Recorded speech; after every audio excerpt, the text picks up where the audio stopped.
No Country 1430 AM and 107.3 FM WRDN. This is the WRDN Morning Farm Report. I'm Brian Winnikins. And joining us this morning, Alan Bjerga. He is with the National Milk Producers Federation. And we are going to talk about a recent hearing that was done in Congress for the Class 1 milk mover. And thank you to our newsmaker sponsors.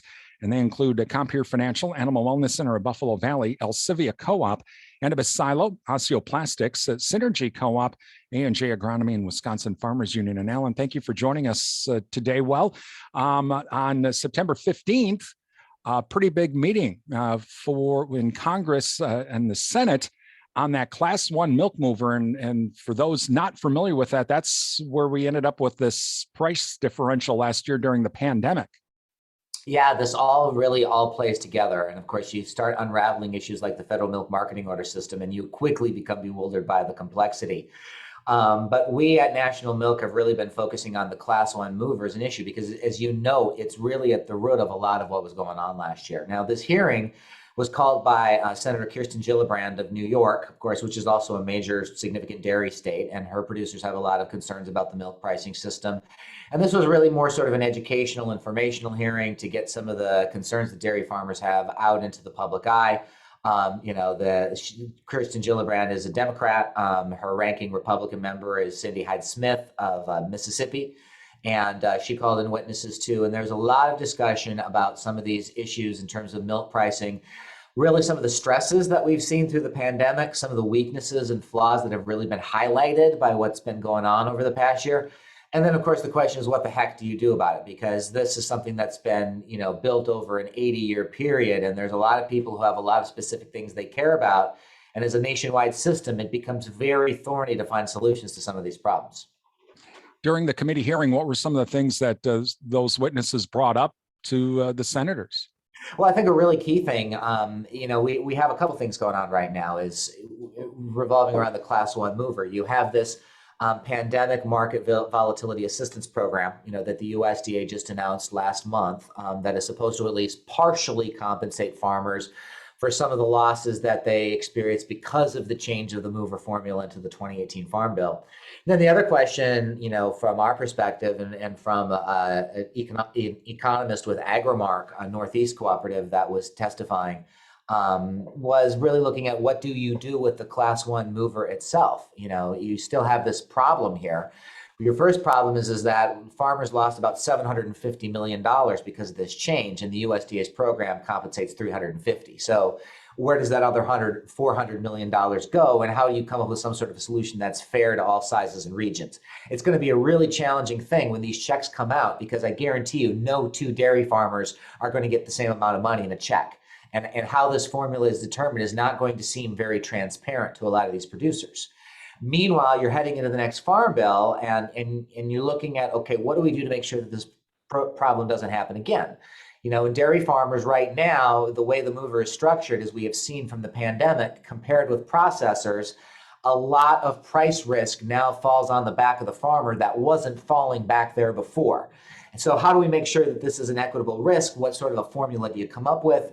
There are several proposals out there. NMPF has its own. There are some other ones floating around as well. We've got to figure out for Congress what is the best solution, because this is a problem that needs to be solved. A lot of things with the marketing order system we can look at and try to solve, but if you're going to start with something, this might be some of the lowest hanging fruit, because it is rooted in something that happened in 2018.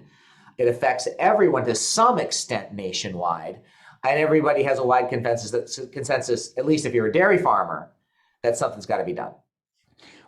Meanwhile, there was the risk management and the insurance part of all of this that really didn't cover the producer price differentials. It would cover if the regular market price was low, okay, the insurance kicked in. But if the market price, here's Brian announcing $22 a hundredweight, yeah, but there's a price differential of $10 a hundredweight. The dairy farmers, that wasn't covered under any of the insurance, if I'm correct, right? Yeah, I mean, in the end, the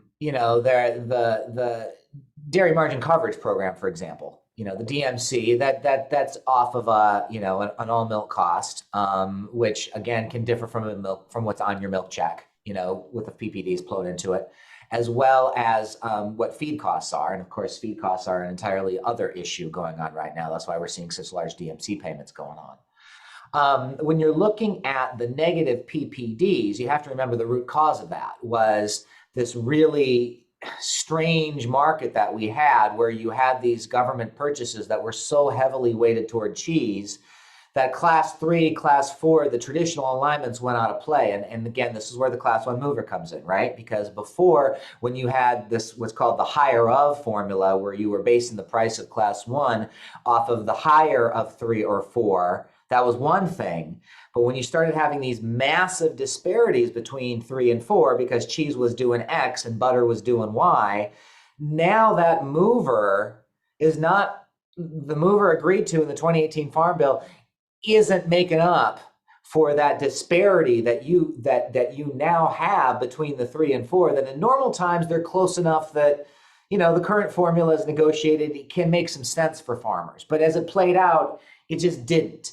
And the way that it's structured, whenever there's these sort of strange market imbalances, and hopefully we'll get out of COVID one of these days, but you don't know what else might happen and how there might be a response to it. You need to have something where the risk is a little more equitable, and it's supposed and revenue neutral is a fine goal between the farmer and the processor. The farmers agreed to this in good faith. It's not that somebody's trying to put one over on somebody. But look, that was a $750 million loss. That's not revenue neutral. We're getting 350 back, but that's based on a formula that's very DMC-like, and a lot of the producers in different parts of the country, had different impacts on this. So there's a lot to be sorted out here.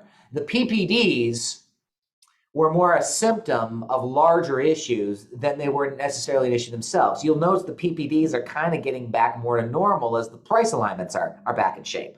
So the issue that we have to deal with here is these alignments and the mover, and how to make sure that the classes are interacting properly, more so than necessarily how do we get rid of PPDs. Because if your pricing system gets back more into alignment, PPDs will take care of themselves. A PPD is a line on a milk check. It's a symptom, and a pretty bad symptom, right? I mean, if you've got a bad case of the flu and you're sitting over retching all night, that's a pretty bad symptom. But what you got is the flu, and we've got to fix the flu. Talking with Alan Bjerga, he's with the National Milk Producers Federation this morning. Alan, is the simplest thing, at least initially, to go back to pre-2018? Because it all changed in 2018. Can we just go back to what it was before that and say, okay, well, at least go to that for the time being? There's certainly a simplicity to that. One of the issues with that goes back to the reason why it was changed in the first place. You had the processors that were coming to the dairy community saying, look, the issue with the higher of is that it makes it very unpredictable what the mover is going to be from month to month, because you're looking at two things and then you're picking one. But maybe 1 month it's 3, maybe 1 month it's 4, 6 months from now we don't know what it's going to be. The good side of the new formula was it made it easier for the processors to manage price risk, and just the way that dairy cooperatives and the industry is structured. Better hedging for processors isn't necessarily a bad thing for farmers either, depending on how the structure is. So, at NMPF, what we did was we sort of started looking at an average price plus a mover to make sure that you've smoothed out some of those class 3, class 4 differences before you get to that milk check, so you don't have those plunging milk prices that help create these huge negative PPDs. That's the approach that we've proposed. And there are a lot of folks, talking about going back to higher of, and clearly higher of has it has its selling points, right? It's what you knew. It's what works. It seemed to work just fine. It certainly didn't have a lot of opposition in dairy country. This class 1 mover came from the processors. We're sort of saying the processors do have a point here. And the hedging is a real concern, and we did negotiate this good faith agreement. We don't necessarily want to walk away from that. But I'm sure there are going to be a lot of ideas that get brought up. The other thing you have to keep up in mind, and I'm sorry these answers are getting so lengthy, but guess what? We're talking about marketing orders. It's really challenging to come up with national consensus on these things, because something that in one part of the country looks like a total no-brainer Another part of the country, depending on, the proportion of fluid milk in your marketing order, the size and structure of your operations, what products you're creating, where the cheese plant is, what makes a lot of sense in one part of the country, another part to look at and say, what are you doing? And we're trying to build consensus here. That's going to be a real challenge going forward. And I would just ask everybody, no matter what proposal you decide to support or what you think is best for dairy farmers, just keep that in the back of your mind. Because that person who's saying something very different from you isn't necessarily crazy. There's a lot of that sentiment going around this country these days.